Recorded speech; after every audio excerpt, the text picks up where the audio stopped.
பாலாட்டி கம்பன் சீராட்டி மூவேந்தர் பாராட்டி வருடங்கள் 2000 கடந்தாலும் இன்னும் கன்னித்தமிழாய் செந்தமிழாய் வாழ்ந்து வரும் என் தாய்மொழியாம் அன்னை தமிழுக்கு வணக்கம். வில்லுப்பாட்டு திருவிழாவிற்கு வருகை புரிந்திருக்கும் சான்றோர்களுக்கும் பெரியோர்களுக்கும் தாய்மார்களுக்கும் அனைத்து குழந்தைகளுக்கும் எங்கள் குரல் வில்லிசை குழுவினரின் வணக்கம். குரல் வில்லிசை குழுவினரின் அறிமுகம்: விருக்ஷா, நிர்மலா, ரோஹித், தீபிகா, இவர்களுடன் அனுஷ்கா. நம்முடைய தமிழர்கள் காலம் காலமாய் இயற்கை வணங்குபவர்கள். அதவனே பகலவனே அழகு நல்ல கதிரவனே, அழகு நல்ல கதிரவனே, அழகு நல்ல கதிரவனே. வில்லிசையால் உன் புகழை பாடிட, ஆமா பாடிட, ஆமா பாடிட. இன்னிசையால் உன்னை நாங்கள் போற்றினோம், ஆமா போற்றினோம், ஆமா போற்றினோம். கதிரவனாயிருளகற்ற கதிரொளியை அளிப்பவனே, கதிரொளியை அளிப்பவனே, கதிரொளியை அளிப்பவனே. உயிரினங்கள் வாழ வழி செய்பவா, வழி செய்பவா, வழி செய்பவா. உயர்ந்தவனே உன்னை நாங்கள் போற்றினோம், ஆமா போற்றினோம், ஆமா போற்றினோம். அக்கா இயற்கையா வணங்கிட்டோம். ஆமா வணங்கிட்டோம். இங்க வந்திருக்கவங்களுக்கு வணக்கம் சொல்ல வேண்டாமா? நிச்சயம் சொல்லணும். வணக்கம் ஐயா, ஐயா வணக்கம் ஐயா, வணக்கம் ஐயா, ஐயா வணக்கம் ஐயா. வணக்கம் அம்மா, அம்மா வணக்கம் அம்மா, வணக்கம் அம்மா, அம்மா வணக்கம் அம்மா. நல்ல தமிழ் தந்தவர்க்கும் வணக்கம் ஐயா, இந்த வாய்ப்பை தந்தவர்க்கும் வணக்கம் அம்மா. என்னை படைத்த ஆசிரியருக்கும் வணக்கம் ஐயா, குழுவிற்கும் சான்றோருக்கும் வணக்கம் அம்மா.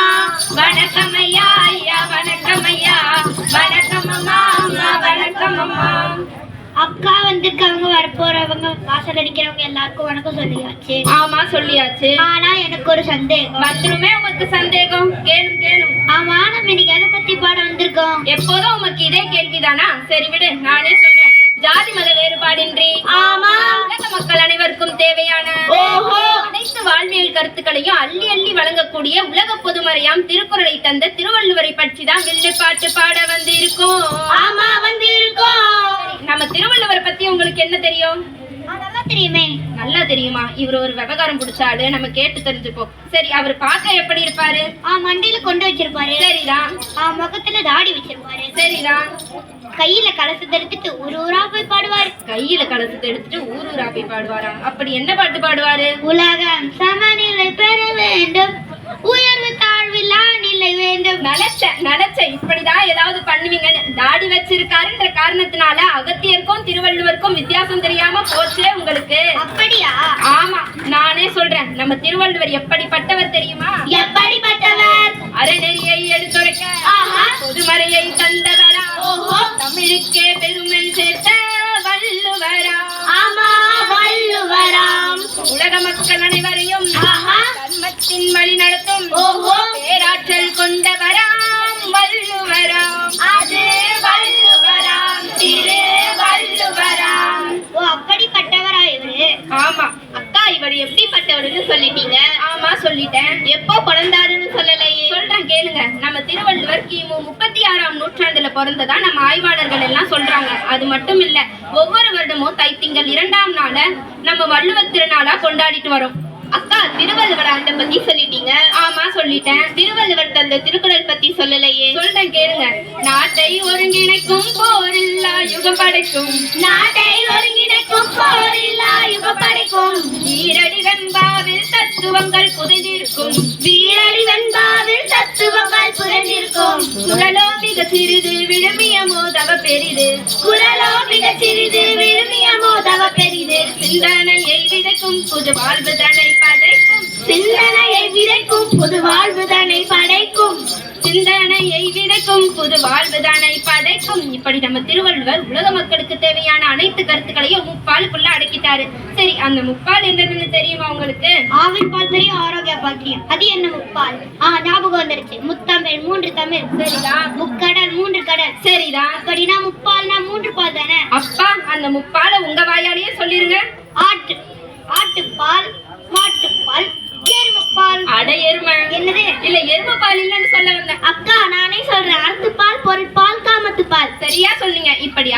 அறப்பாலுக்கு 38 அதிகாரம், பொருட்பாலுக்கு 70 அதிகாரம், காமத்துப்பாலுக்கு 25 அதிகாரம்னு மொத்தம் 133 அதிகாரங்கள்ல அதிகாரத்துக்கு 10 குறள் விகிதம் 1330 குறளுக்குள்ள இந்த உலக மக்களுக்கு தேவையான அனைத்து கருத்துக்களையும் சொல்லிட்டாரு நம்ம திருவள்ளுவர். அப்படி என்னென்ன விஷயங்களை வாழ்க்கைக்கு சொல்லியிருக்காருன்னு சொல்லுங்களேன். சொல்றேன் கேளுங்க. நம்ம திருவள்ளுவர் ஒழுக்கத்தை பத்தி பேசும்போது ஒரு மனிதனுக்கு ஒழுக்கம் தான் வாழ்க்கையில உயிரை விட மேலானதுன்னு சொல்லியிருக்காரு. ஒழுக்கம்னா எப்படிப்பட்ட ஒழுக்கம்னு சொல்லுங்களேன்.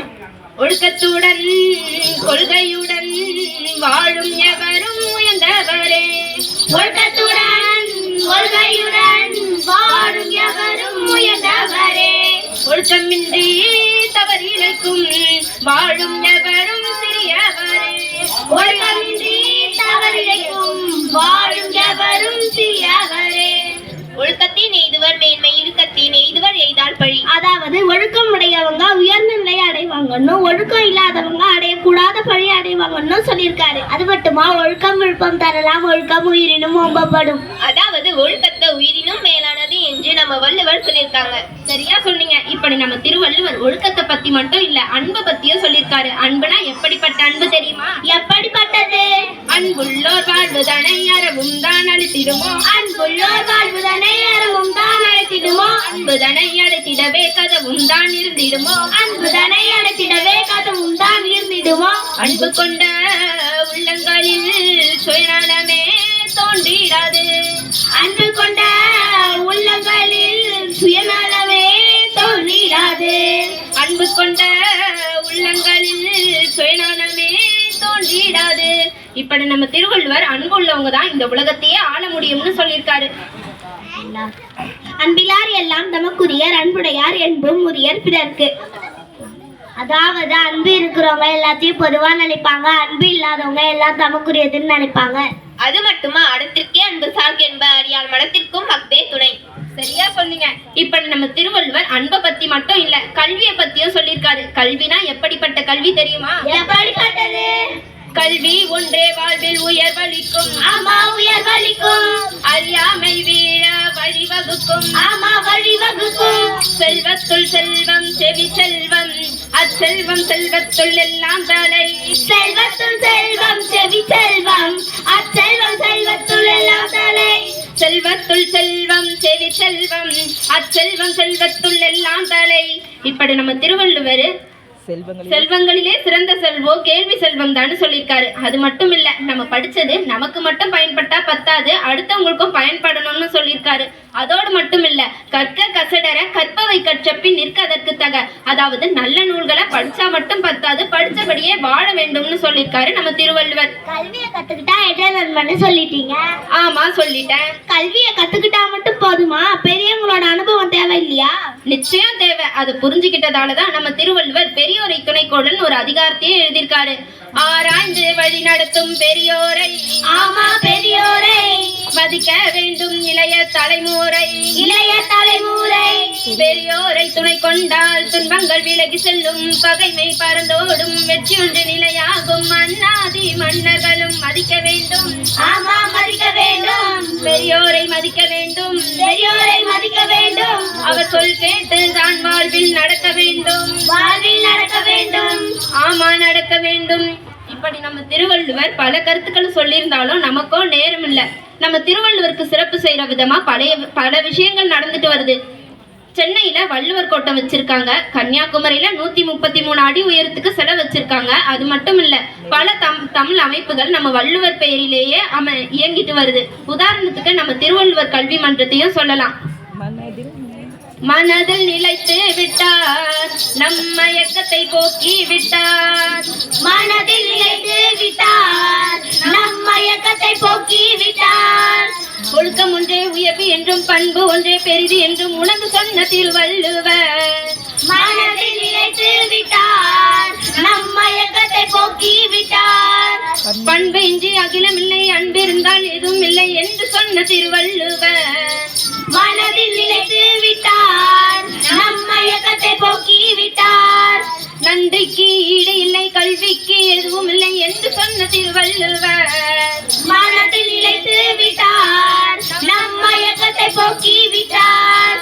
பெரியோரை மதிக்க வேண்டும், அவர் வழியில் நடக்க வேண்டும் என்று சொன்ன திருவள்ளுவர். மனதில் நிலைத்து போக்கி விட்டார். வாழ்க நிரந்தரம் வாழ்க தமிழ் மொழி வாழிய வாழியவே வானமலர்ந்தது அனைத்து மலர்ந்திடுவன் மொழி வாழியவே ஏழ்கடல் வைப்பினும் தன் மனம் வீசி இசை கொண்டு வாழியவே எங்கள் தமிழ் மொழி என்றென்று வாழியவே.